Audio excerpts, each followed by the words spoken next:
स्वागत है आपका एक्सप्रेस न्यूज भारत में और मैं हूं आपके साथ कनक चौहान। इस वक्त की बड़ी खबर जयपुर से आ रही है, जहां आज भी प्रासंगिक है गुरु तेग बहादुर जी की शहादत का संदेश। सलमान खुर्शीद जयपुर में आयोजित हक-ए-अमन कॉन्फ्रेंस नवे गुरु के शहीदी दिवस को समर्पित रही, जिसमें देश भर से बड़ी संख्या में बुद्धिजीवी शामिल हुए।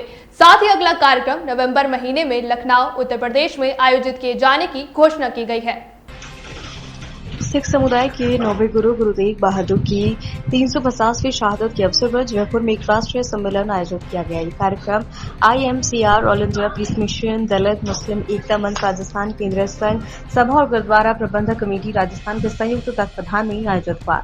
इस कार्यक्रम का समन्वय राष्ट्रीय पीस कमीशन के अध्यक्ष प्रोफेसर दया सिंह, IMCR के राष्ट्रीय महासचिव डॉक्टर आजम बेग, दलित मुस्लिम एकता मंच राजस्थान के प्रदेश अध्यक्ष अब्दुल लतीफ फारूक, गुरुद्वारा प्रबंधक कमेटी राजस्थान के अध्यक्ष हरदीप सिंह देवदेवा और केंद्रीय संघ सभा चंडीगढ़ के महासचिव खुशहाल सिंह ने किया है। इस आयोजन और सिख मुस्लिम महासंगम को अब तक का सबसे ज्यादा और अत्यंत सफल आयोजन बताया जा रहा है। कार्यक्रम में मुख्य अतिथि पूर्व केंद्रीय मंत्री श्री सलमान खुर्शीद ने एकजुटता और सौहार्द का आह्वान करते हुए कहा, हमें ऐसा भारत बनाना चाहिए जो एकजुट और सामंजस्यपूर्ण हो, जहां समाज के हर वर्ग, दलित, सिख, अल्पसंख्यक और पिछड़े वर्ग सुरक्षित महसूस करें। अन्याय, गरीबों के घरों को ध्वस्त करना और निर्दोषों को जेल में डालना लोकतांत्रिक राष्ट्र का मार्ग नहीं हो सकता। उन्होंने सफल आयोजन पर आयोजकों को बधाई दी है। विशेष अतिथि पूर्व पंजाब हरियाणा हाईकोर्ट जज और राज्य मानव अधिकार आयोग के अध्यक्ष जस्टिस रंजीत सिंह ने सभा को स्मरण दिलाया। गुरु तेग बहादुर की शहादत केवल एक धर्म के लिए नहीं, बल्कि धर्म की रक्षा और अत्याचार के खिलाफ लड़ाई के लिए थी। उन्होंने सरकारों से आग्रह किया है कि वो अल्पसंख्यकों पर अत्याचार न करें और न्याय तथा समावेशिता की दिशा में काम करें। उन्होंने शिक्षा विशेषज्ञ सोनम वांगचुक द्वारा उठाए गए संघर्ष का भी उल्लेख किया है और कहा कि अल्पसंख्यकों को अत्याचार के खिलाफ आवाज उठाने के लिए एकजुट होना चाहिए। केंद्रीय संघ सभा के राष्ट्रीय अध्यक्ष श्याम सिंह ने इतिहास ध्रुवीकरण पर प्रकाश डाला और चेताया कि ऐसे ऐतिहासिक तथ्य विकृत किए जा रहे हैं और सिख इतिहास को लक्षित किया जा रहा है। प्रमुख इस्लामी विद्वान और all India Muslim personal law board की राष्ट्रीय महासचिव मौलाना फजलुर रहीम मुजद्दी ने कहा कि जाति और सामुदायिक भेदभाव केवल गरीब और कमजोर वर्ग के जीवन को कठिन बनाएगा। इस्लाम हमें न्याय के लिए काम करने और इसे बिना किसी भेदभाव के बनाए रखने की शिक्षा देता है। संविधान का सम्मान करना आवश्यक है, लेकिन आज हम अपने गुरु को और पैगंबर की शिक्षाओं को भूल गए हैं। अन्याय के खिलाफ अक्सर चुप रहते हैं। ये चुप्पे तोड़ना हम सभी का फर्ज बनता है। पटना हाईकोर्ट के पूर्व मुख्य न्यायाधीश जस्टिस इकबाल अंसारी ने जालिम का कोई धर्म न होने और मजलूमों को जुल्म के खिलाफ एकजुट होकर आवाज उठाने का आह्वान करते हुए सिख समुदाय के साथ साथ सभी वर्गों और धर्म की एक समान विचारधारा के लोगों से बेहतर संबंध बनाने की बात कही है। सम्मेलन में पास किए गए प्रमुख प्रस्ताव थे, जहां पर बताया गया कि सम्मेलन में उपस्थित सभी प्रतिनिधि जनों एवं बुद्धिजीवियों ने केंद्र सरकार द्वारा पेश किए गए वक्फ संशोधन विधेयक 2025 को पूरी तरह अस्वीकार कर दिया है। दूसरा था, सम्मेलन में केंद्र सरकार ने आग्रह किया कि उत्तर प्रदेश में गरीबों के घरों और ध्वस्त करना, संभल, कानपुर और बरेली में निर्दोष युवाओं को झूठे मामलों में फंसाना और धार्मिक नेताओं जैसे मौलाना ताकिर रज़ा खां की गिरफ्तारी पर आपत्ति और संतोष जताते हुए उन्हें तुरंत प्रभाव से रिहा किए जाने समेत और भी कई बातें रखी गई हैं।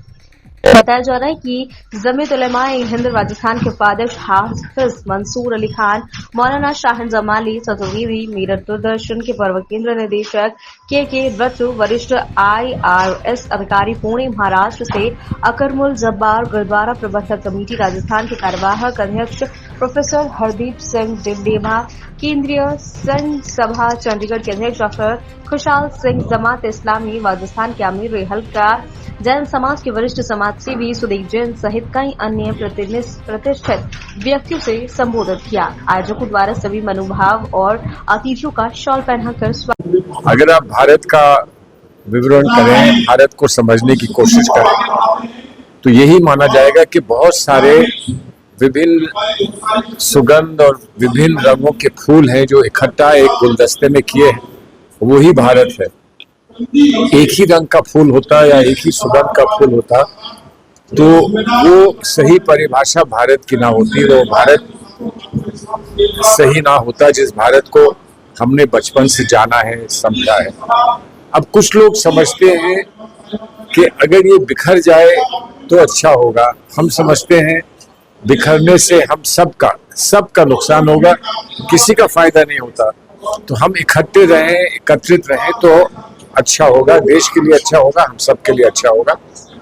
लेकिन उसमें हमें दूसरों का दर्द समझना होगा, दूसरों की सोच को समझना होगा, कहीं ना कहीं जोड़ने के लिए कुछ कुर्बान भी करना पड़ता है, कुछ आदान प्रदान भी करना पड़ता है, और वो सब संभव है अगर हम एक दूसरे से बात करना सीखें, समझें। और मैं समझता हूँ कि ये एक ऐसा संवाद है और एक ऐसी गुफ्तगू है जो इसको दर्शाती है, पूरी दुनिया, पूरे भारतवर्ष के लिए दर्शाती है कि यही हमारा रास्ता है। आई लव यू मोहम्मद को लेकर देश भर में विवाद छिड़ा है, यूपी में गिरफ्तारियां भी हो रही हैं।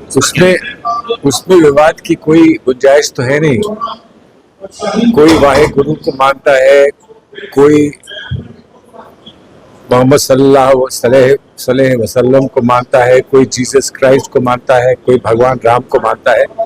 तो जो भगवान राम को मानता है और वो कहता है कि भगवान मेरे लिए बहुत मेरे दिल के बड़े करीब हैं और भगवान की मुझे मेरे दिल में आस्था है, तो वो किसी को कष्ट क्यों देगी? वो बात क्यों कष्ट देगी? हमें तो ये अच्छा लगना चाहिए कि कोई अपने भगवान को याद कर रहा है। तो कोई अगर ये कहता है कि आई लव मोहम्मद, तो हमें भी अच्छा लगना चाहिए कि वो किसी को महत्वपूर्ण मानता है, किसी को इतना अच्छा मानता है। उससे हमें क्या कष्ट है? उससे हमें कोई कष्ट नहीं होना चाहिए। किसी और धर्म से जो संबंधित है उसे किसी व्यक्ति के धर्म पर या किसी व्यक्ति के धर्म की आस्था को व्यक्त करने में उसको क्या कष्ट है? कोई कष्ट की गुंजाइश नहीं है। यूपी में बहुत बड़े धर्मगुरु हैं, मौलाना तौकीर रज़ा साहब की गिरफ्तारी हुई है और योगी जी का बयान भी आया था उसको लेकर। देखिए, वो तो वहाँ का जो एडमिनिस्ट्रेटिव सेटअप है उसकी बात है। कोई गिरफ्तार होता है, कोर्ट जाता है, कोर्ट में वो कहता है कि ये कार्रवाई हो रही है, गिरफ्तारी गलत है। अब बुलडोजर की कार्रवाई पे मैं आपको क्या कह सकता हूँ? सुप्रीम कोर्ट के चीफ जस्टिस ने एक फैसला सुनाया है। अगर हमको सुप्रीम कोर्ट के चीफ जस्टिस के फैसले पर भी अगर हमको भरोसा नहीं है तो हमें किस चीज पे भरोसा होगा? ये हर चीज जो सुप्रीम कोर्ट करता है वो हमको अच्छी लगे या अच्छी ना लगे, लेकिन हमें स्वीकार करना होता है। हमें स्वीकार इसलिए करना होता है कि हमारी जो व्यवस्था है उसमें जब हमें आपस में कहीं कोई विवाद होता है, किसी के बीच में विवाद होता है, तो उसका निर्णय कौन करता है? सुप्रीम कोर्ट करता है। और सुप्रीम कोर्ट ना हो तो कोई निर्णय होगा ही नहीं, हम लड़ते ही रहेंगे। इसलिए सुप्रीम कोर्ट ने जो किया है उसका आदर मौजूद है और हम दिल से आभार व्यक्त करते हैं अपने इन तमाम सिख भाइयों का जो हिंदुस्तान के कोने कोने से यहाँ आए हैं। तकरीबन 150 सिख भाई यहाँ पर मौजूद है। एक मैसेज लेके आए हैं, जब तक हम अनेकता में एकता तलाश नहीं करेंगे, जब तक हम देश में पनपती जुल्म और बर्बरियत की कहानी को एक साथ नहीं समाप्त करने का प्रयास करेंगे, मैं समझता हूँ संविधान की मर्यादाओं और अवधारणा का समय पूरा नहीं हो सकेगा। हम इन तमाम बातों पर आज संकल्प लेंगे कि किस तरह हम अपने देश में एक समुदाय, एक समाज के रूप में कार्य कर सकते हैं, संविधान की बालादस्ती को बाकी रख सकते हैं। इसीलिए आज आपने देखा कि इस गुरु तेग बहादुर जी की 350वीं शहीदी बरसी के अवसर पर इतने महत्वपूर्ण कार्यक्रम में जो उनको समर्पित है, इस बात के लिए कि जुल्म किसी पर भी हो, बहरहाल जुल्म है। और इस देश में अब कौमें और समाज वर्ग के रूप में नहीं है, बल्कि दो ही समाज पाए जाते हैं, एक जालिम है और दूसरा मजलूम है। जालिमों की संख्या 10% है, मजलूमों की संख्या 90%। उन 90% लोगों ने आज इकट्ठा होकर के, जिनकी तादाद कम हो सकती है लेकिन प्रतिनिधित्व सेमिनार के रूप में आज जो संकल्प लिया है कि हम हर हाल में एक हैं, आपदा हो तब भी एक हैं, बाढ़ का प्रकोप हो तब भी एक हैं, जुल्म की आंधी हो तब भी एक है। और मैं समझता हूँ अगर इस तरीके के सम्मेलन देश के मुख्तलिफ कोनों में होने लगेंगे तो ये जो हमारे कुछ फिरका परस्त लोग समाज, अमन, शांति, सुकून को बिगाड़ना चाहते हैं, उस पर शायद रोक लग सकेगी, उस पर शायद प्रतिबंध लग सकेगा। आज के इस कार्यक्रम में मुख्य अतिथि के रूप में आदरणीय सलमान खुर्शीद साहब, जो हमारे फाउंडर ट्रस्टी हैं IMCR के, वो पधारे हैं। पटना हाई कोर्ट के चीफ जस्टिस रहे जस्टिस इकबाल अंसारी, जो IMCR के ऑनरेबल एग्जीक्यूटिव मेंबर हैं, वो भी तशरीफ लाए हुए हैं। हमारे राजस्थान के कन्वीनर मिर्जा फैसल बेग एडवोकेट, वो भी यहाँ पर मौजूद हैं। मोहतरम हाफिज मंजूर साहब, स्टेट की बड़ी शख्सियत, वो मौजूद हैं। और सिख समुदाय के बड़े बड़े लोग प्रोफेसर श्याम सिंह जो केंद्रीय सिंह सभा चंडीगढ़ के अध्यक्ष हैं, दया सिंह जी जो पीस मिशन ऑफ इंडिया के राष्ट्रीय अध्यक्ष हैं, मोहतरम लतीफ आरको साहब जो पीस मिशन के भी अध्यक्ष हैं और दलित मुस्लिम एकता के भी अध्यक्ष हैं, आदरणीय केसी घुमरिया जी जो राष्ट्रवादी आदिवासी परिषद के राष्ट्रीय अध्यक्ष भी हैं और हमारे राजस्थान के भी इंचार्ज हैं। इन तमाम लोगों के साथ आज हमने एक बड़ा कार्यक्रम किया है और हम सबकी सरपरस्ती फरमा रहे हैं हमारे इज्जत माप पर्सनला बोर्ड के ऑनरेबल राष्ट्रीय महासचिव इज्जत माप मौलाना फजलुर रहीम साहब, जिनकी शख्सियत ने आज इस प्रोग्राम में 4 चांद लगा दिए हैं। मैं समझता हूं कि इन कार्यक्रमों से हमारे मोहतरम सलाम जौहर साहब जो इस प्रोग्रेसिव मंच से जुड़े हुए हैं और जयपुर की सरजमीन पर एक बड़ी शख्सियत है, इन तमाम लोगों ने शिरकत करके आज हमको ये एहसास दिलाया है कि अगर सही दिशा में कार्य होगा तो सब लोग साथ देंगे और कार्यक्रम को आगे बढ़ाएंगे। हम उम्मीद करते हैं कि INCR के बैनर पर अगला ये प्रोग्राम अब लखनऊ में आयोजित होने जा रहा है, जिसमें ये तमाम लोग, जिसका भी हम थोड़ी देर में अनाउंस करेंगे, ये तमाम लोग उसमें शिरकत फरमा सकेंगे। पूरे देश में विवाद छिड़ा हुआ है, उसको लेकर क्या कहेंगे? सर, आई लव मोहम्मद के लिए कोई ऐसा अभियान जो हमारे बच्चों पर लाठियां बरसाए, जो हमारे मासूम बच्चों को जेल भिजवाए, ऐसे किसी अभियान की जरूरत नहीं है। नासमझी में हमारे कुछ साथी जो इकट्ठा होकर के जुमा की नमाज के बाद सिर्फ एक जुलूस की शक्ल में जा रहे थे, न उन्होंने पत्थर फेंके हैं, न उन्होंने किसी को बुरा भला कहा, लेकिन यूपी की सियासत अलग रुख पर चल रही है, उन्होंने वो किया है।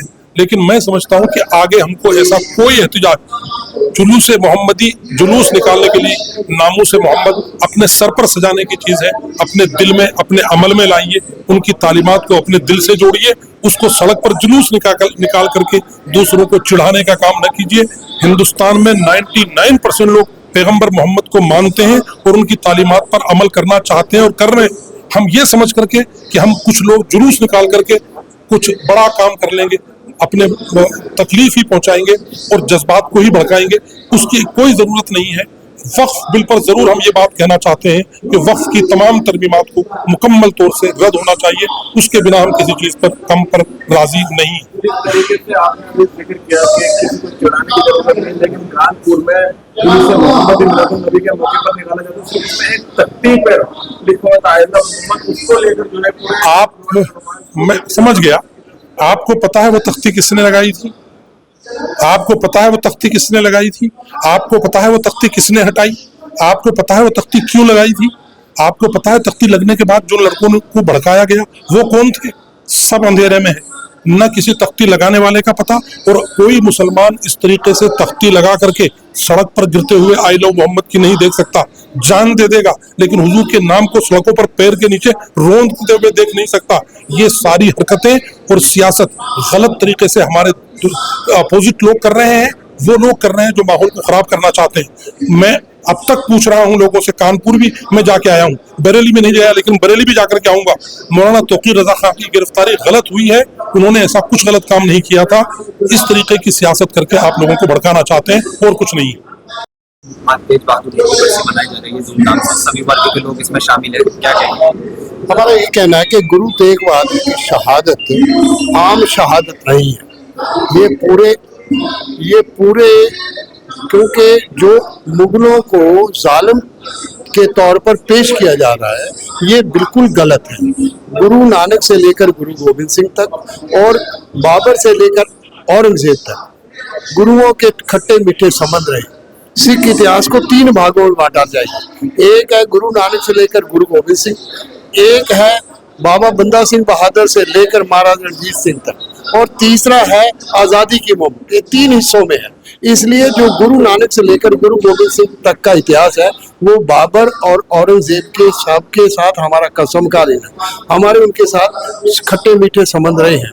पर गुरु अर्जन देव जी की शहादत के लिए भी जो अपर कास्ट हिंदू था, जो प्रशासन में बैठा था, जो मुगल सल्तनत का, चाहे वो ब्राह्मण हो, चाहे वो राजपूत हो और चाहे वो वैश्य हो, ये तीनों अधिकार प्रशासन ये चलाते थे। शोषित वर्ग को दबा के रखा जाता था। गुरु नानक ने शोषित वर्ग को आगे बढ़ाया, उसकी हाथ उसका हाथ अपने साथ लिया, उसकी लीडरशिप की और 70% हिंदुस्तान का अवाम उनके साथ खड़ा हो गया। तो मेरा ये कहना है कि ये बात कहनी कि औरंगजेब ने जुल्म किए, ये भी गलत बात है, क्योंकि गुरु हरकिशन साहब बगला साहब राजा जय सिंह के बंगले में ठहरे और गुरु तेग बहादुर साहब जब पटना में थे तो जब संभाजी को राजा राम सिंह ने छोड़ दिया था कैद से, तो औरंगजेब नाराज हुआ तो उनको आसाम की मुहिम पर भेज दिया। जब आसाम की मुहिम पर उनको पता था कि आसाम में कभी औरंगजेब या मुगल सल्तनत जीत कर नहीं आई, तो क्योंकि गुरुओं के संबंध राजा चक्रध्वज आसाम के साथ थे तो इसलिए पटना से गुरु तेग बहादुर साहब को लेकर गए और ये पहली संधि हुई जहां वो ढाका तक गए। ये एक वो था, शख्सियत थी जिन्होंने पूरे हिंदुस्तान को वृद्ध हिंदुस्तान की तरह जोड़ा। हमारा ये कहना है कि गुरु तेग बहादुर की शहादत का ये लेना कि वो किसी तिलक और जनेऊ की रक्षा के लिए थे, ये बिल्कुल गैर वाजिब है, इसका कोई लेना देना नहीं है। बल्कि वो तो केवल और केवल औरंगजेब को ये कहने चले थे कि जो सत्ता है वो लोक लाज, इंसाफ और इंसानियत के लिए है, इकबाल के लिए है, हमें उस पर काम करना चाहिए। गुरु तेग बहादुर साहब शहादत के लिए कोई वारंट इशू नहीं किया था, गुरु तेग बहादुर साहब के खिलाफ कोई वारंट नहीं था, बल्कि वो 4 महीने सैफुद्दीन जो पंजाब का गवर्नर था बहादुरगढ़ किले में, उनके पास 4 महीने ठहरे। इसका मतलब कोई जालमाना काम नहीं किया। तो मेरा ये कहना है कि जब किसी ने जो सत्ता में बैठा था, जिनको डर था कि ये हमें ही सत्ता से अलग कर देंगे, जो मुगल सल्तनत की सत्ता में जो अपर कास्ट बैठा था, चिंता उसको थी। आज भी तो जो हिंदू का जो अपर कास्ट है वो 12-13% से ज्यादा नहीं है, 80% तो वही है जो शोषित वर्ग है। अगर शोषित वर्ग को अगर किसी ने साथ दिया तो गुरु नानक ने साथ दिया, गुरु गोविंद सिंह ने साथ दिया। मेरा ये कहना है कि ये जो गुरु तेग बहादुर साहब की शहादत हम लोगों ने सब ने मिलकर सिख और मुस्लिम आगे बढ़ा, वो इसलिए बढ़ा है कि कहीं ना कहीं इस शहादत का ये ना हो कि ये मुसलमानों को टारगेट किया जाए। हमारा ये कहना था कि मुस्लिम को औरंगजेब का नाम लेकर मुसलमानों को टारगेट नहीं किया जाना चाहिए, क्योंकि औरंगजेब सत्ता में थी, पर सत्ता तो कौन चला रहा था? प्रशासन तो वही हिंदू अपर कास्ट चला रहा था। आज देश भर में अल्पसंख्यकों के ऊपर अत्याचार हो रहा है, उसको लेकर मेरा ये कहना है, इसीलिए मैं कह रहा हूँ कि मैंने ये बात कही आर्टिकल 25 में, जब ये लिखा गया कि हिंदू इंक्लूड्स बौद्ध, जैन एंड सिख।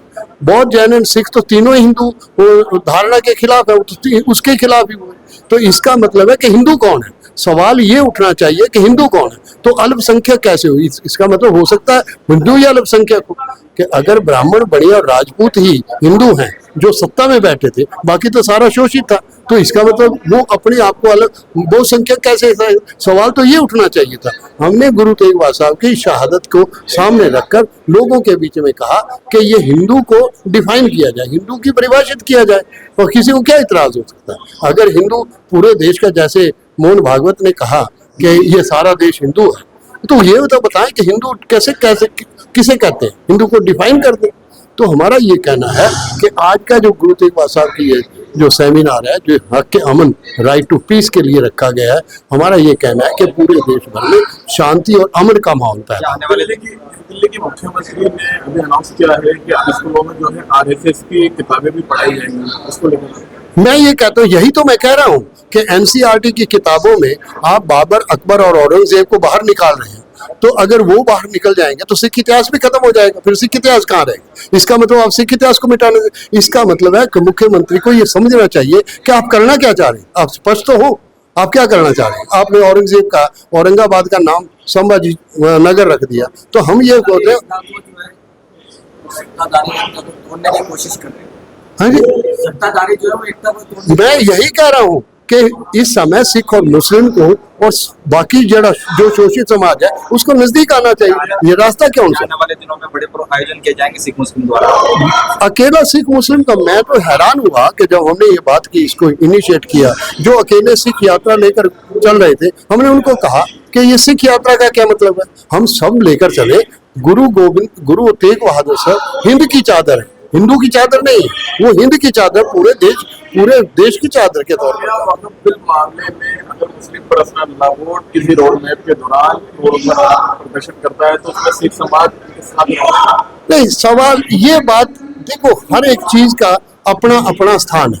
अगर वक्फ बोर्ड कोई कुछ लोगों का ये भी मानना है कि आज जो मुस्लिम वक्फ बोर्ड पर बात है तो कल सिख बोर्ड पर भी की है। मैंने तो ये कहा कि एक केवल और केवल इस वर्ल्ड में केवल और केवल श्रोमणी गुरुद्वारा प्रबंधक कमेटी जो ब्रिटिश सरकार ने एस्टैब्लिश की थी 1925 में, हमने तो मुस्लिम समाज को भी कहा है कि आप भी वक्फ बोर्ड की जगह जो श्रोमणी गुरुद्वारा प्रबंधक कमेटी का एक्ट है वो धारणा पेश करें और उसको एक्सेप्ट करवा लें। तो उससे क्या होगा कि जब श्रोमणी गुरुद्वारा प्रबंधक कमेटी का इलेक्शन होता है तो हर सिख वोट डालता है, तो इसमें सारे मुसलमान वोट डाल दे तो झगड़ा ही खत्म हो जाएगा। जो ये फैसला है वो सरकार ने खुद ने ही अपने हाथ में ले लिया है कि सरकार जिसको चाहिए उसी को बैठाए। नहीं, मेरा ये कहना मैं यही तो कहता हूं कि कल को मंदिरों के बारे में क्या कहेंगे। इसका मतलब आप इस देश में कोई ना कोई ऐसे हालात पैदा करना चाहते हैं जिससे आपसी फर्क पैदा हो,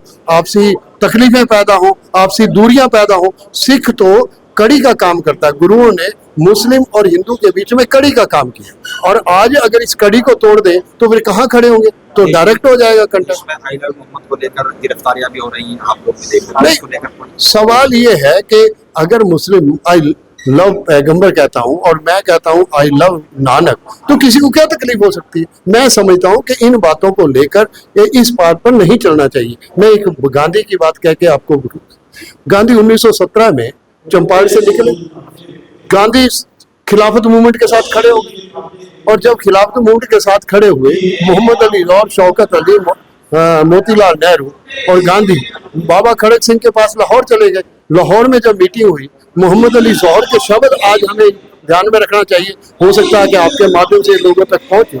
वो कहते हैं कि खालसा जी, हो सकता है हमारे बुजुर्गों ने आप पर ज्यादतियां क्यों, हाकिम रहते आप पर ज्यादतियां क्यों, मैं उसकी माफी मांगता हूँ। मैं अपनी गर्दन और अपने भाई शौकत की गर्दन पेश करता हूँ, आपका मन करे तो काट ले, पर आज जरूरत है अंग्रेज हुकूमत से निजात पाने की, जो अकेले नहीं पाई जा सकती। आपके बिना हम आगे नहीं कर सकते, हम सबको मिलकर। इसीलिए इस देश को अगर हमने इकट्ठा करना है तो हम सबको एक होकर आगे बढ़ना पड़ेगा। वो चाहे वो सिख हो, चाहे वो मुस्लिम हो, चाहे हिंदू हो, चाहे ईसाई हो, चाहे कोई भी हो, हम सबको एक हो। यही गुरु तेग बहादुर साहब का संदेश है कि हम सबको एक होकर आगे बढ़े। आज तेज बहादुर जी की बरसी पर एक प्रोग्राम किया गया है जिसमें सभी समुदाय के सिख और मुस्लिम समुदाय बड़ी तादाद में शामिल हुए, क्या कहेंगे आप? जहाँ ये तेज बहादुर की 350वीं शहादत की मनाई गई थी, उसमें बड़ी तादाद में पूरे राजस्थान के बाद पंजाब से भी लोग इसमें आए हैं। और ये कुल मिलाकर के प्रोग्राम का जो है कि हम सरदारों के साथ अपना भाईचारा किस तरह से बढ़ाएं और हम एक दूसरे की मदद को आगे आएँ, ताकि जो मुल्क के हालात हैं और जो मुल्क में नफ़रत बांटी जा रही है, उस नफ़रत का मुकाबला मोहब्बत से किया जा सकता है। इसलिए ये दूसरा प्रोग्राम था। इससे पहले दिल्ली में 1 महीने पहले ये प्रोग्राम इस्लामिक कल्चर सेंटर में हुआ था। उसकी दूसरी कड़ी ये ऑल इंडिया पीस मिशन के माध्यम से ये यहाँ प्रोग्राम था। और इस प्रोग्राम में तकरीबन हर ज़िले के इनके गुरुद्वारों के प्रबंधक, सदर कमेटी के लोग वो आए थे और ये तय किया गया इसमें कि भाई हम मुस्लिम और सरदार आपस में एक दूसरे की हर मुश्किल घड़ी में साथ देंगे, एक दूसरे से मिलकर चलेंगे। जो भी हालात आगे सरकार पैदा करने जा रही है, ये इनको भी लगता है कि ये हालात जो हर वक्त कुछ ना कुछ बिगड़ रहे हैं, सरकार किसी न किसी जुल्म जाति पे लगी हुई है, उसका मुकाबला अकेले नहीं कर सकते। इसलिए हमें मिलकर के हमें ये करना चाहिए कि हम एक दूसरे के दुख में सुख में आए और इसके लिए पूरे हिंदुस्तान में इस मुहिम को आगे बढ़ाएं। क्या कोई बड़े प्रोग्राम इस तरीके से और आयोजित किए जाएंगे देश भर में? हाँ, बिल्कुल देश भर में किए जाएंगे। वो में दिल्ली हो गया है, जयपुर हो गया है, अब लखनऊ अगले महीने की तारीख तय होने जा रही है। अगले महीने में ये प्रोग्राम लखनऊ में भी होगा, फिर उसके बाद वहाँ से तय किया जाएगा कि फिर और आगे कहाँ होगा। ये पूरे हिंदुस्तान में इस मुहिम को हमें चलानी है ताकि हम जो नफरत बांट रहे हैं उनका काम नफरत बांटना है। हम मोहब्बत बांटना चाहते हैं, मोहब्बत फैलाना चाहते हैं, इसलिए हमारा काम मोहब्बत बांटने का है। आई नबी मोहम्मद को लेकर देश भर में एक हंगामा मचा हुआ है। यूपी में तो कई गिरफ्तारियां हो गई, बुलडोजर तक चल गए। उसको लेकर आपकी क्या? उसको लेकर के हमारा ये कहना है कि आई लव मोहम्मद का कहना बोलना लिखना या इसका कोई जुर्म तो है नहीं। अपने मज़हब के लिए आज़ादी है और मैं समझता हूँ इनको तो बल्कि खुशी मनानी चाहिए कि हम लोग अपने मज़हब की बात कर रहे हैं। तकलीफ़ तो उनसे होती है जो मज़हब को छोड़कर ऐसे काम करते हैं, मज़हब की आड़ में जो गलतियाँ करते हैं। तकलीफ़ तो उनसे होनी चाहिए। ये तो एक अच्छी बात है कि हम सारे नौजवान बच्चे आज मोहम्मद साहब का से मोहब्बत की बात कहते हैं, तो मोहम्मद साहब जैसा चरित्र भी उनका बनेगा। आगे जा कर के वो मोहम्मद साहब की तरह नेक इंसान बनेंगे, ईमानदार होंगे, अच्छे चरित्र वाले होंगे, लोगों की मदद करने वाले होंगे। इसलिए ये तो इनके लिए एक प्लस पॉइंट है, समझने की बात है। लेकिन ये जो नफ़रत है ना, उस नफ़रत की वजह से यूपी के अंदर जो इन्होंने गिरफ्तारियाँ नाजायज़ की हैं और अब आगे कई कार्रवाई करने जा रहे हैं, ये मैं समझता हूँ सरकार के लिए बहुत नुकसान की बात है। इसका नुकसान सरकार को भुगतना पड़ेगा कि मतलब ये कि बिना वजह किसी पे जुल्म करना आखिर खुदा भी देखता है और उस खुदा की पकड़ आएगी।